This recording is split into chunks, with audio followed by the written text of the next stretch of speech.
नमस्कार। IAS vision के platform पर मैं आप सभी का स्वागत करता हूं। पहले हम देख लेंगे कि लास्ट सेशन में रिकैप करेंगे कि हमने क्या डिस्कस किया था एंड देन आगे बढ़ेंगे। और आज का हमारा टॉपिक है पृथ्वी एज ए प्लानट, यानी पृथ्वी के बारे में एक ग्रह के रूप में हम जानेंगे एंड जो उसकी इंटरनल प्रॉपर्टीज़ हैं उनके बारे में हम एक सेपरेट वीडियो रखेंगे ताकि चीज़ें कन्फ्यूजिंग ना हो। तो हमने लास्ट सेशन में किया था, सबसे पहले हमने बात की थी डेवलपमेंट ऑफ द ज्योग्राफी, यानी कि ज्योग्राफी का विकास किस तरीके से हुआ है और किन किन महत्वपूर्ण लोगों का उसमें योगदान रहा है। दूसरा टॉपिक था हमारा ओरिजिन ऑफ द कॉस्मोस, यानी कि ब्रह्मांड की उत्पत्ति किस तरीके से हुई। और इसमें हमने थ्योरीज की भी बात की थी, जैसे कि आप समझ सकते हैं बिग बैंग थ्योरी के बारे में हमने चर्चा की थी और थ्योरीज के बारे में भी हमने बात की है। नेक्स्ट हमारा टॉपिक था सोलर सिस्टम। हमने सोलर सिस्टम में आकाश गंगा के बारे में बात की थी, स्टार्स के बारे में बात की थी, डिटेल में बताया गया था प्रॉपर्टीज़ के बारे में, स्टार्स की क्या प्रॉपर्टीज़ होती हैं एंड सन के बारे में बहुत डिटेल से बताया था। टेम्परेचर बताया गया था, सन के टेम्परेचर कितना है, सन की लेयर्स कितनी है, ये सब आपको बहुत डिटेल में चीज़ें आपको समझाई गई थी। नेक्स्ट हमारा था प्लानट। प्लानट हमने बताया था आपको सभी प्लानट के बारे में वन बाई वन जानकारी, फैक्ट एंड इंटरेस्टेड जो चीज़ें थी सारी आपको बताई गई हैं। और उसी सीरीज़ में मैं आपको अर्थ के बारे में बता रहा हूँ। बाकी हम और जो सारे प्लैनेट्स हैं उनको हम कर चुके हैं सेपरेट वीडियो में। एक वीडियो में हमने बात की है इनर प्लैनेट्स की एंड जो अनदर वीडियो है उसमें हमने बात की है आउटर प्लैनेट की। और इन आउटर और अनदर में क्या डिफरेंस है इस चीज़ को आप जान सकते हैं, हमारी फर्स्ट वीडियो देख सकते हैं, ताकि आपको चीज़ें बेसिक से पता चल जाए, क्योंकि मेरी कोशिश है बेसिक से डेप्थ तक जाना। ठीक है, हमने एंड उसके बाद हमने उपग्रह के बारे में जाना, शुद्ध ग्रह के बारे में आपको बताया गया, एस्ट्रॉइड के बारे में आपको बताया गया, मेट्रॉइड्स के बारे में आपको बताया गया, डायग्राम की सहायता से बताया गया था, पुष्तारा मैंने आपको डायग्राम भी दिखाया था और डिटेल जानकारी आपको दी गई थी। आज का हमारा टॉपिक है पृथ्वी एज ए प्लानट, यानी कि पृथ्वी एक ग्रह के रूप में हमारा टॉपिक है। ठीक है, तो जिस तरीके से हम ग्रहों के बारे में पढ़ रहे हैं, जैसे कि हमने बुध के बारे में पढ़ा, यानी हमने चाहे मरकरी के बारे में पढ़ा, चाहे वीनस के बारे में, चाहे मार्स के बारे में, हमने आठों ग्रहों के बारे में जिस तरीके से पढ़ा कि सूर्य से दूरी क्या है, उनकी डेंसिटी क्या है, कितने उपग्रह हैं, कोई एंगल है, ऋतु परिवर्तन होता है नहीं होता है, यानी कि घूर्णन गति होती है नहीं होती है, कितनी है घूर्णन गति और समय कितना लग रहा है, जो ऐसे उनके बारे में फैक्ट थे, इंटरेस्टेड फैक्ट, और उनको किन नामों से जाना जाता है, उनका नाम कैसे पड़ा, ये सब चीज़ हमने समझी। उसी कड़ी में हम आज पृथ्वी के बारे में जानेंगे। तो पहली लाइन है हमारा, सूर्य से इसकी दूरी के बारे में बात करूं तो 14.96 करोड़ किलोमीटर का डिस्टेंस होता है सूर्य से अर्थ के बारे में अगर बात करूं तो, यानी कि डिस्टेंस फ्रॉम दी सन तो कितना है 14.96 करोड़ किलोमीटर। ठीक है, अगर मैं बात करता हूं पृथ्वी के घनत्व की, यानी हम बात करें डेंसिटी की, तो डेंसिटी होती है 5.52 होती है डेंसिटी की, अर्थ की मैं बात करता हूँ। एंड अगर मैं बात करूँ उपग्रह, तो पृथ्वी का यानी अर्थ का एक नेचुरल सैटेलाइट है जिसका नाम क्या है, जिसका नाम है मून। अगर मैं आपको एक सिंपल से कॉन्सेप्ट और है, जो नेचुरल सैटेलाइट्स है आपको किसी बुक्स में कहीं कहीं पर आपको मून्स भी बोला जाता है। तो यहाँ पे मून का मतलब हम नेचुरल सैटेलाइट के साथ साथ चंद्रमा समझेंगे, यानी कि पृथ्वी का एक जो उपग्रह है उसका नाम क्या है, चंद्रमा है। दूसरा क्या है पॉइंट मेरा, कक्ष तल के लंब के साथ का कोण कितना है अर्थ का, कक्ष तल के साथ, एंड अपने अक्ष तल के साथ जो एंगल है वो कितना है। कक्ष तल के लंब के साथ जो कोण बनता है पृथ्वी का वो बनता है 23.5 डिग्री का, और अपने अक्ष तल के साथ मैं बात करता हूँ तो वो बनता है 66.5 डिग्री का एंगल बनता है। अब आप कंफ्यूज हो रहे होगे कि कक्ष तल के लंब के साथ कौन सा होता है और ये सब क्या चीज़ें हैं, क्योंकि हमने तो सिर्फ एक ही एंगल पढ़ा है 23.5 डिग्री का। तो आज उस कन्फ्यूजन को मैं दूर कर देता हूँ और एक आपको इंटरेस्टिंग जानकारी एक्स्ट्रा दे देता हूँ। ठीक है, तो ओवरऑल हमारा जो मैं अर्थ को, थोड़ा डायग्राम मेरे ऐसे ही बन जा सकता है, अर्थ हमारा ओवरऑल ऐसे होता है। तो ये हमारे एक्सिस हो गए, सॉरी ये टेढ़ा हो गया, सीधा खींच लेते हैं। ठीक है, तो ये हमारा जो है ये क्या है, ये है मेरा कक्ष तल, ये मेरा कक्षतल है, और ये क्या है, ये परिभ्रमण का अक्ष, परिभ्रमण का अंश।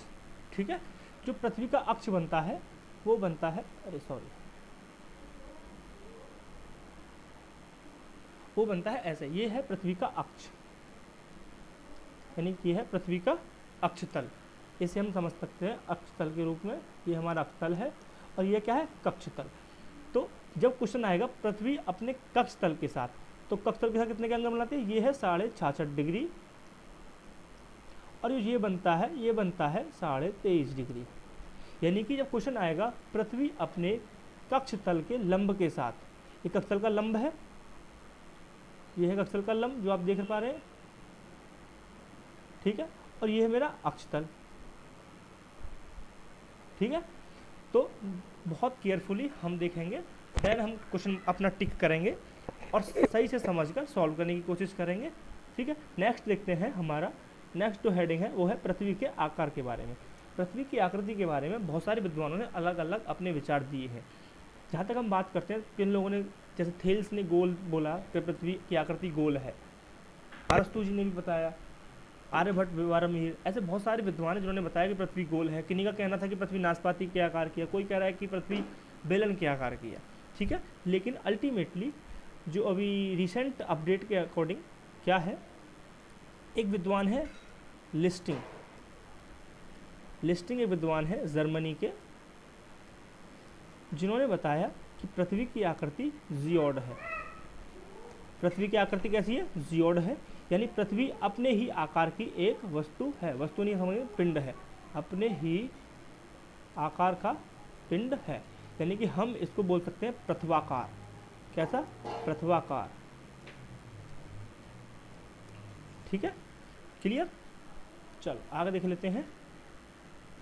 नेक्स्ट है हमारा पृथ्वी की गति। जितने भी हमने अभी तक प्लैनेट्स पढ़े हैं, प्लैनेट चाहे हम मरकरी की बात कर लें, चाहे हम वीनस की बात करें, तो हमने गति को दो तरीके से देखा है। एक तो घूर्ण गति और दूसरा परिक्रमण गति, यानी कि रोटेशन। अगर मैं बात करता हूँ रोटेशन एंड रिवोल्यूशन,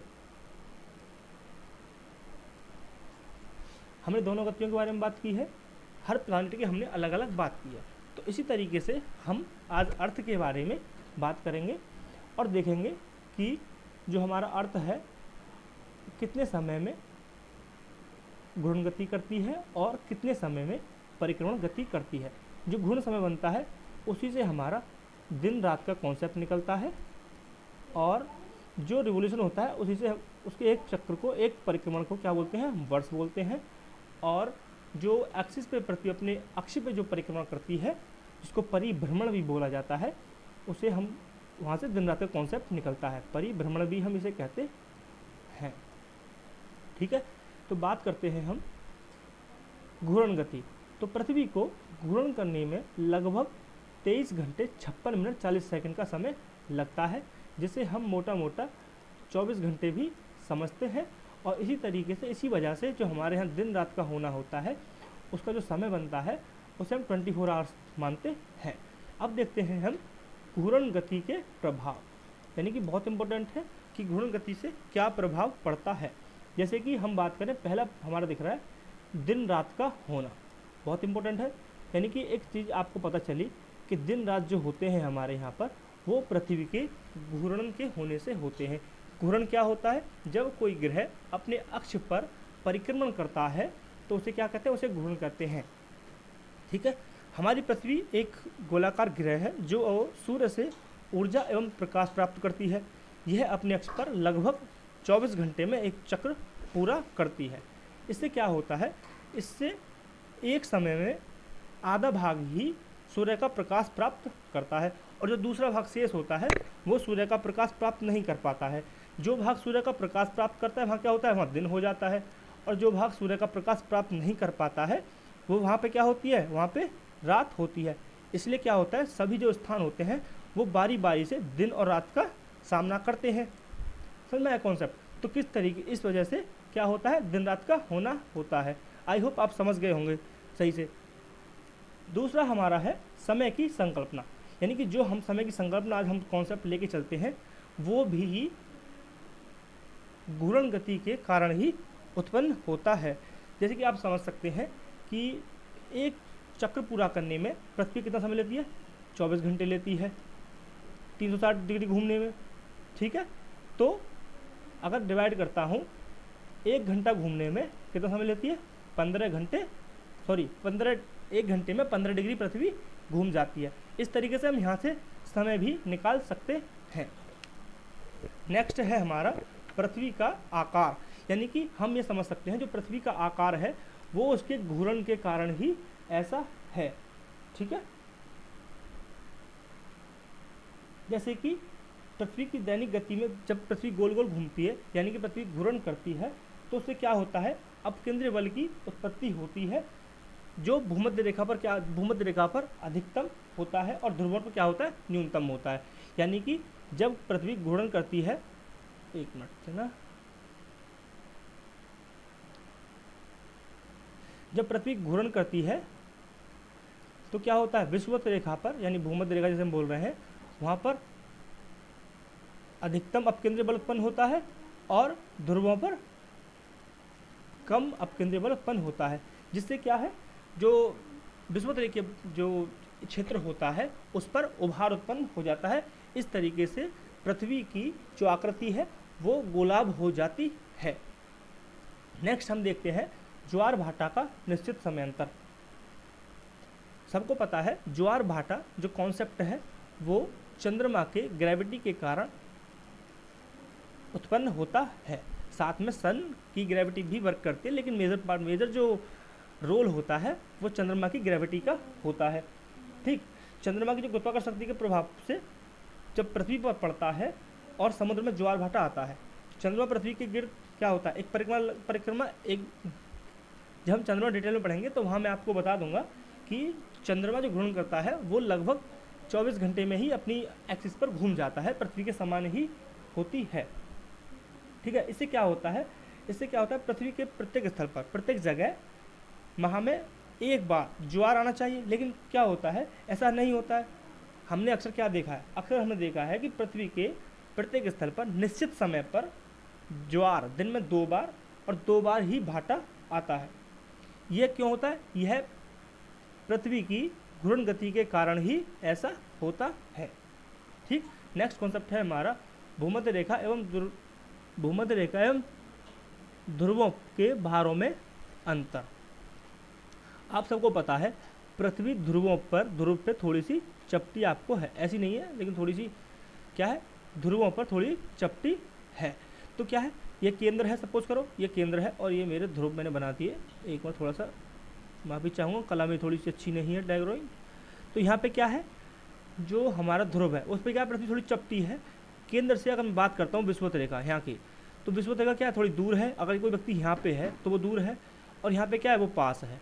जो चीज़ पास है तो वहाँ पे क्या होगा, गुरुत्वाकर्षण बल अधिक फोर्स हो जाएगा, उसका अधिक वर्क करेगा नहीं करेगा, और जो चीज़ दूर है उस पर कम करेगा। और ऐसा क्यों है, पृथ्वी के घूर्ण के कारण।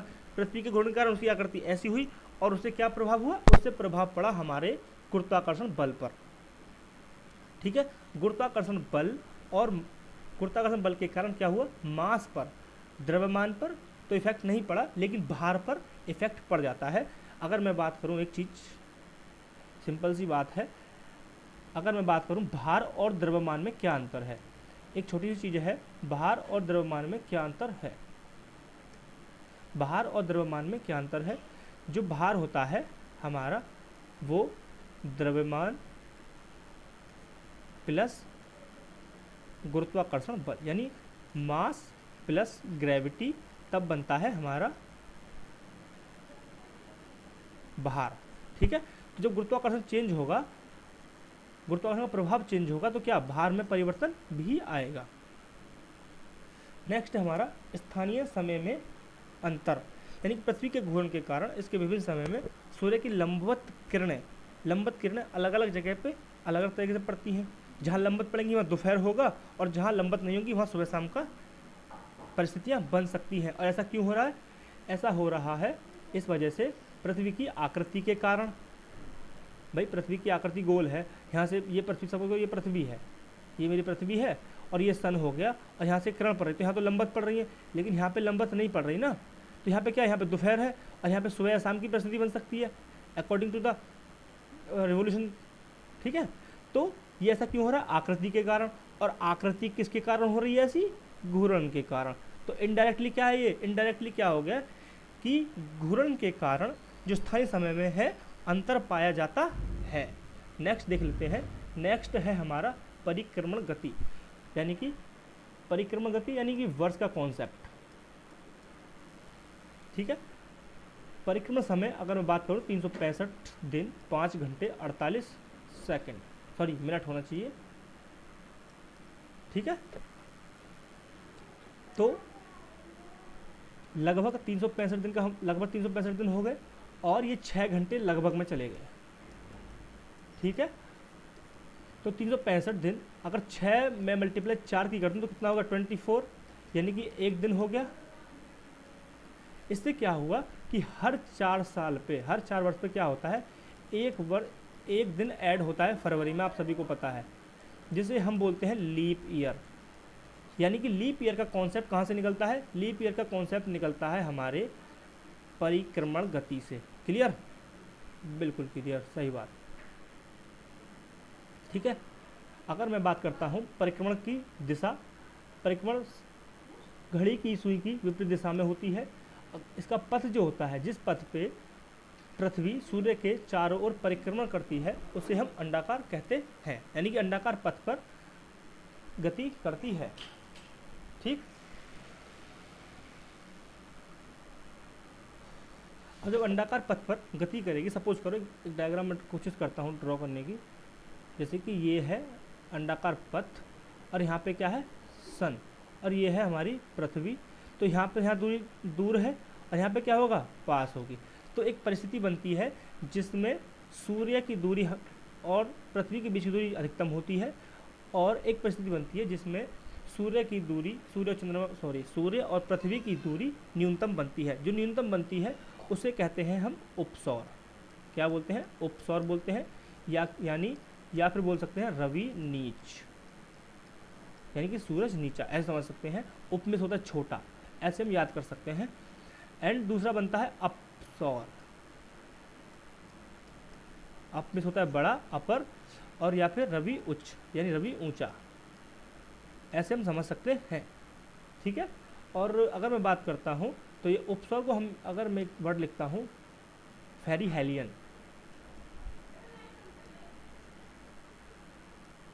फेरीहेलियन बोलते हैं उपसौर को इंग्लिश में। एंड फेरीहेलियन किससे बना हुआ है, फेरी प्लस हैरियन, फेरी प्लस हैरियन 2 वर्डों से मिलकर बना है। फेरी का मतलब होता है नियर। ठीक है, फेरी का मतलब क्या होता है, फेरी का मतलब होता है नियर, और हेलियन का मतलब क्या होता है, हेलियन का मतलब होता है सन, यानी कि सूरज के पास। ठीक है, इस तरीके से जब हम बात करते हैं अपसौर की, तो ये बना हुआ है एपीहेलियन, एपीहेलियन से बना है ये, यानी कि अवे, यानी एप और हेलियन। एप में हम समझ सकते हैं अवे, और हेलियन में पहले की तरह सन, यानी कि सूरज से दूर। ठीक है, और ये जो घटना होती है ये फिक्स समय पे होती है, फिक्स समय पे होती है। उपसौर 3 जनवरी के आसपास देखी जाती है, और जो अधिकतम वाली जो स्थिति है अपसौर जिसे हम बोल रहे हैं, उसे हम देख सकते हैं 4 जुलाई के आसपास। ठीक है, अगर बात करता हूँ औसत गति, पृथ्वी की एवरेज जो गति बनती है वो बनती है 29.8 किलोमीटर पर सेकंड। ठीक है, अब एक क्वेश्चन आना चाहिए कि सर उपसौर और अपसौर तो बन जाते हैं, लेकिन इनके बीच की दूरी क्या रहती है नहीं। तो मैं बात बताता हूँ 147.3 मिलियन ईयर जब हम बात करते हैं उपसौर की, एंड जब हम बात करते हैं अपसौर की तो ये बनती है 152 मिलियन ईयर्स। ठीक है, एक एवरेज अगर मैं दोनों को मिला के बनाता हूँ तो वो लगभग बन जाता है 150 मिलियन ईयर। ठीक है, समझ गए? तो आपको पता चल गया कि किस वर्ड से क्या बनता है और एक एवरेज स्पीड क्या है और अधिकतम दूरी कितनी होती है, न्यूनतम दूरी कितनी होती है और एक एवरेज दूरी कितनी होती है सूरज और पृथ्वी के बीच की दूरी की मैं बात करूं तो। अब देख लेते हैं हम परिक्रमण गति के प्रभाव। नेक्स्ट हमारा जो हेडिंग बनता है वो बनता है परिक्रमण गति के प्रभाव।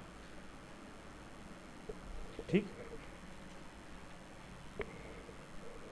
सबसे पहला बनता है हमारा महत्वपूर्ण अक्षांशों का निर्धारण, यानी कि पृथ्वी की परिक्रमा के कारण कुछ महत्वपूर्ण अक्षांश बनते हैं, जैसे कि 23.5 डिग्री नॉर्थ, 23.5 डिग्री साउथ हो गया।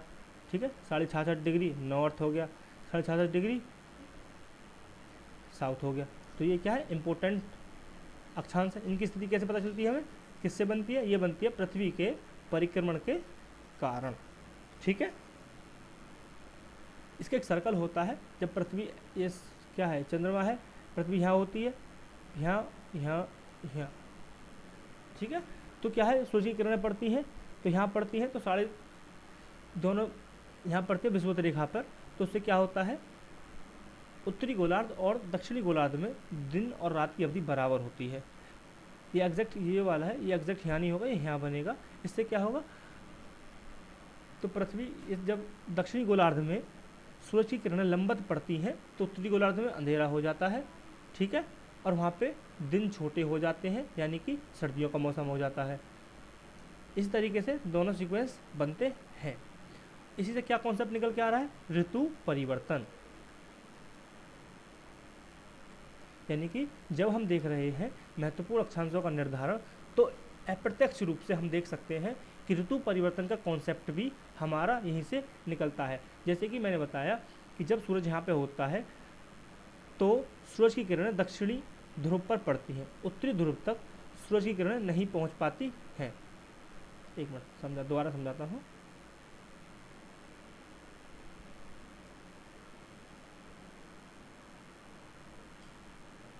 ये है पृथ्वी, तो यहाँ पर क्या है, दक्षिण ध्रुव पर सूरज की किरणें पड़ रही हैं, उत्तरी ध्रुव पर सूरज की किरणें नहीं पड़ पाती हैं, जिससे क्या होता है, उत्तरी ध्रुव में अंधेरा रहता है और दक्षिण ध्रुव में सूरज का प्रकाश दिखाई देता है, यानी कि दिन होता है और यहाँ पे रात हो जाती है। ठीक ठीक, तो इससे एक नया कॉन्सेप्ट क्या निकला, ऋतु परिवर्तन का निकलता है और दिन रात की लंबाई में परिवर्तन भी होता है परिक्रमण के कारण ही।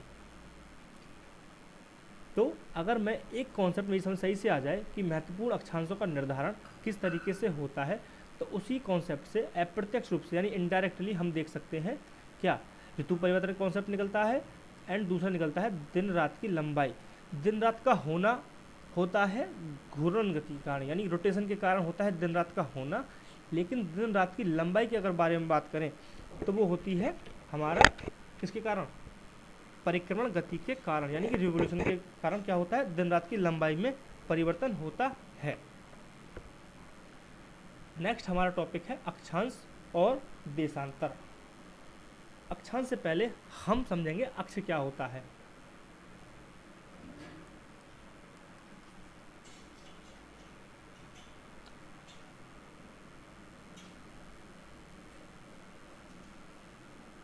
एक मिनट देना।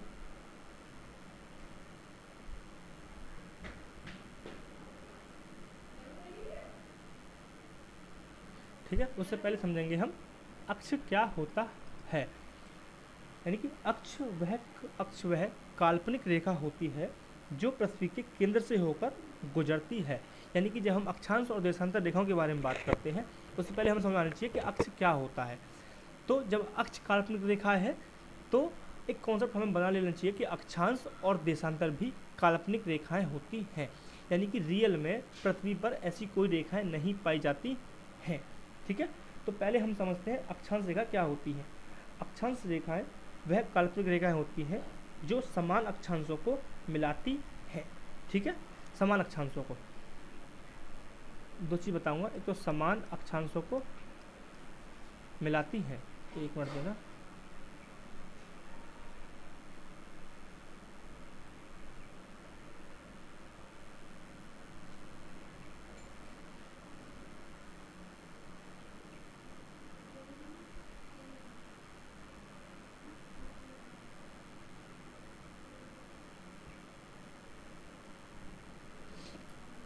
ठीक है,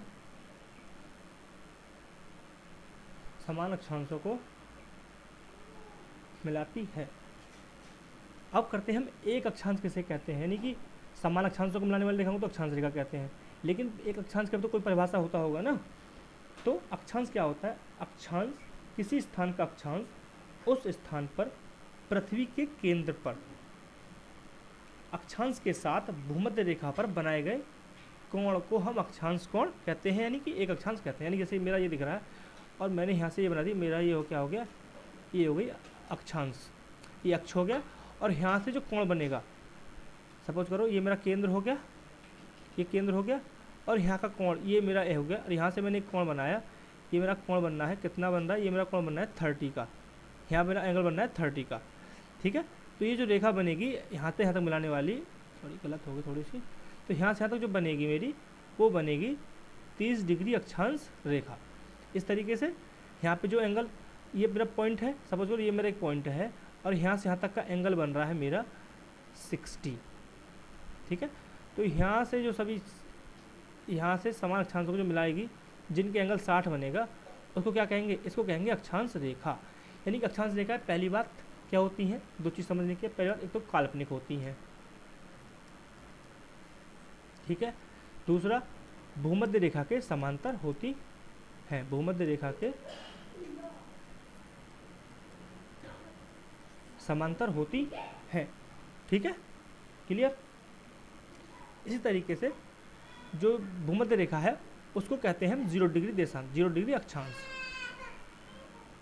0 डिग्री अक्षांश कहते हैं। ठीक है, इस तरीके से हम बात करते हैं देशांतर। देशांतर भी काल्पनिक रेखाएं होती हैं और ये होती है लंबवत। बस दोनों में डिफरेंस क्या होता है, दोनों लंबवत होती हैं। ठीक है।